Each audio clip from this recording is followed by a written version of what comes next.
జనసేన పార్టీకి సంబంధించినటువంటి ఎమ్మెల్యే ఆరవ శ్రీధర్ అనే వ్యక్తి ఒక మహిళపై చేసినటువంటి అత్యంత దారుణమైనటువంటి విషయాన్ని ఈ రాష్ట్రానికి ఉప ముఖ్యమంత్రిగా పనిచేస్తున్నటువంటి పవన్ కళ్యాణ్ గారికి అడిగితే ఆయన పారిపోతాడు.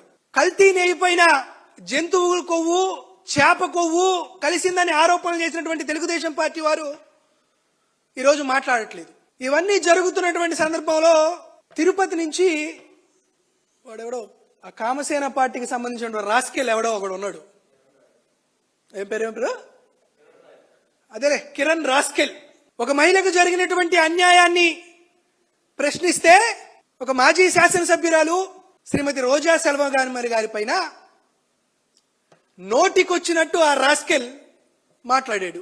అది మాట్లాడుతూనే కాదు, ఏదో 4 డబ్బాలు తీసుకొచ్చాడు, ఏదో బాటిల్ తీసుకొచ్చాడు. వాడి బతుక్కి బాటిల్ అంటే మద్యం బాటిలే దొరుకుతాయి, వాడికి మిగతా బాటిల్ ఎందుకు తెలుస్తాయి? తీసుకొచ్చి చాట్ జీపీటీని చూడండిరా వైసీపీ గొర్రెల్లారా అంటాడు. అసలు ఈ కిరణ్ రాస్కెల్ అనే వాడిది ఏ పార్టీనో తెలియదు.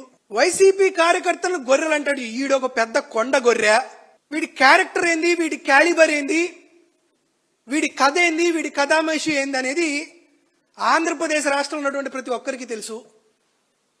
మా దౌర్భాగ్యం ఏంటంటే ఆఖరికి వాడు కూడా మా పైన విమర్శలు చేస్తుంటే మేము స్పందించాల్సి వస్తుంది.